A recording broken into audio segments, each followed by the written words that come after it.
Hi, Karen from Red Rock Kitchen. Today we're harvesting our basil plants that we pulled in from the garden before we had a freeze. And now we have picked off of our plants. And when you get basil at the store, you're still going to find it in the package on the stem. So what I'm going to want you to do is just take all of the basil off the stems and create yourself a nice pile of basil leaves. And then we'll work on the recipe.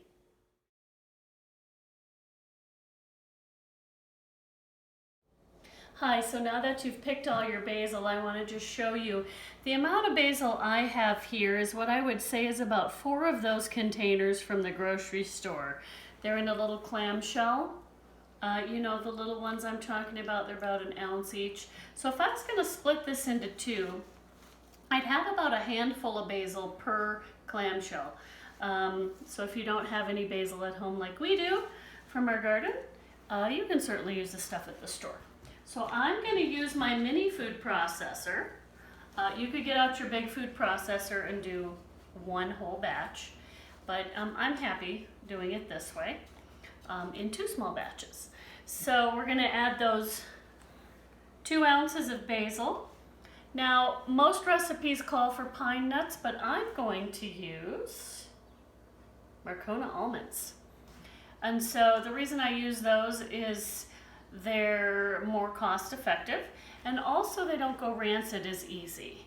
So we're going to add about 1/4 cup. I go a little heavier because I like mine with more nuts, and these are sweet and they work fine. Marcona almonds are a special almond that is skinned, and you'll see they don't have the brown skin on them. So wonderful.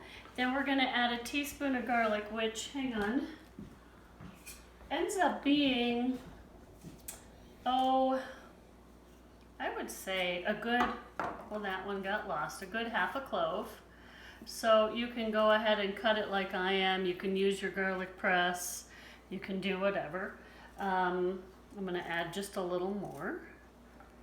Okay, so, 1/2 clove to a clove of garlic. We're going to add 1/2 cup of olive oil.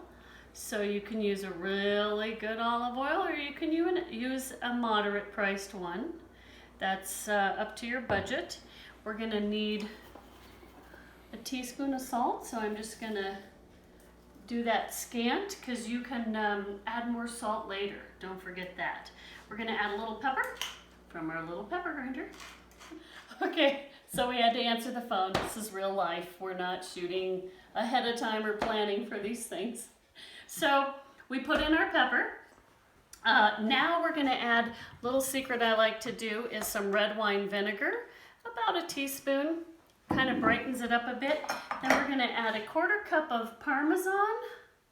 That's this one, and it wouldn't matter which one goes first, but you don't have to measure, you can go heavy. We just grate our parmesan and stuff ahead and put it in the jars. And then a pecorino romano, because it adds that real nice bite.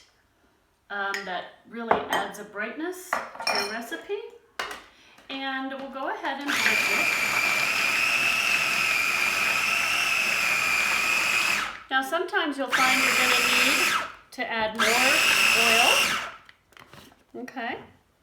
And I often also, let's go another 1/4 cup maybe. And I'm going to show you another little tip I do. I add a little water. And I do that to loosen it. Okay, so about 1/8 cup of water.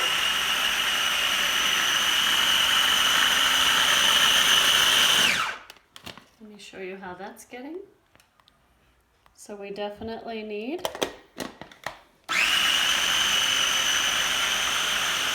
total of about, let me tell you, what we end up doing is a total of about 1/2 cup of oil. So earlier I started with 1/4 cup to get that going. And we added almost another 1/4 cup. So we'll finish that off. And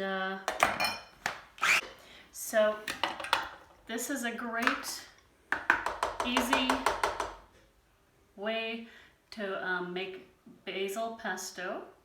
And you can put that over pasta. Because of the raw garlic, we want to heat that over warm pasta. Okay, so we'll show you that another time. I'm going to put it in a little bowl and we'll make the other batch after that. Okay, so how did our pesto turn out? Nice. We like it with some texture. Adds a nice bite when you put it over a wonderful linguine. I'm just going to show you a little tip on how we store it in the fridge. You can get these little mason jars and fill them up. Okay. And one of the keys to pesto is you can freeze this in ice cube trays. You can put it in the jar like I am. Okay, but you see how I've left that head space? What I want you to do then is take some oil and you're making a seal. So if you can see that, now I've sealed the top of the pesto, which will help it from discoloring. Okay, and then I can leave that in the fridge and use that over pasta for dinner tomorrow.